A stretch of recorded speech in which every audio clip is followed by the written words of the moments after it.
තාත්තලත් සුළු කොට සලකන්න එපා. මොකද මං ඉස්සෙල්ලම පෙරහැරක් බලන්න ගියේ අම්මත් එක්ක බදුල්ලට. මට එතකොට වයස 4යි. අපේ අම්මා මගේ කකුල් දෙක මෙහෙම උස්සලා චරස් ගාලා ඔතන ගහගත්තා. ගහගෙන මම මෙතන ඉඳන් පෙරහැර බලනවා. මෙතන අම්මා මෙහෙම බලනවා. අපේ අම්මා දන්නේ පුංචි පිරිමි ළමයෙක්ගේ කකුල් දෙක පළල් කරලා චරස් ගාලා ගැහුවම කොල්ලන්ට තරු පේන බව. මං තරු අතරින් පෙරහැර බලනවා. අපේ අම්මා හිටගෙන පෙරහැර බලනවා. මං දෙවෙනි දවසේ ගියේ තාත්තා එක්ක. අපේ තාත්තා අල්ලගත්ත මගේ කකුල් දෙක හිමින් උස්සලා මෙතන තියලා බලපම් පුතේ පෙරහැර කිව්වා. අපේ අම්මා තාත්තා චරස් ගාලා ගැහුවේ නෑ.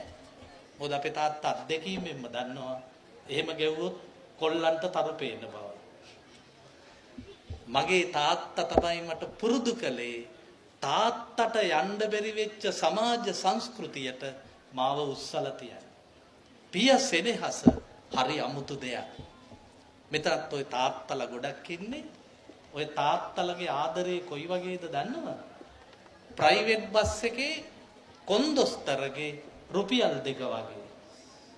කොන්දොස්තර රුපියල් 2 අපිට දෙන්නේ නෑ. අපි ඉල්ලන්නෙත් නෑ.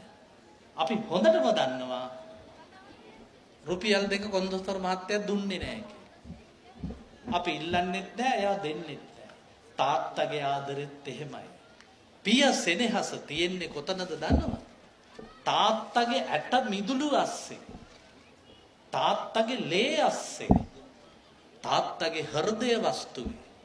ඔහු මිය යන දවස තෙක් ඒ සෙනෙහස පුතාට දුට කියන්නේ. මගේ තාත්තා බොහොම දුප්පත් කෙනෙක්. නෙළුවට එන්න මම ගොඩක් කැමති උනේ. ඒකයි අපේ දුප්පත් තාත්තට තිබ්බේ පාපැදියක් විතරයි.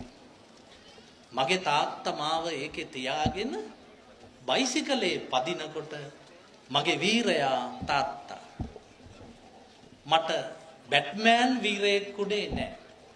නයිට් රයිඩර් මගේ වීරයා නෙවෙයි. මගේ වීරයා කකුල් දෙකෙන් බයිසිකල් පැද්ද මගේ දුප්පත් තාත්තා. අද මගේ වාහනේ මගේ දරුවෝ යනකොට මගේ පුතාට මං වීරයෙක් නෙවෙයි. මොකද මගේ කාර් එක දුවන්නේ පෙට්‍රෝල් වලින්. මගේ තාත්තා බයිසිකල් එක පැද්දේ කකුල් දෙකකින්. මෑණිවරුනි, ඔබේ ස්වාමි පුරුෂයා පොඩ්ඩක් බීලා ආවා කියලා ඈත ඉඳලා කියන්න එපා දරුවන්ට අන්න එනවා නාලාගිරියා. අර එන්නේ අඟුලිමාලයා, ආන් එනවා පෝරිසාදයා. ඔබ අපහාස කරන්නේ බිරින්දෑවරුනි ඔබේ ස්වාමි පුරුෂයාටම නෙවෙයි, ඔබේ පුතාට. හුඟා පුත්තු තාත්තට සාප කරන්නේ සමහර අම්මලාගේ වරදි.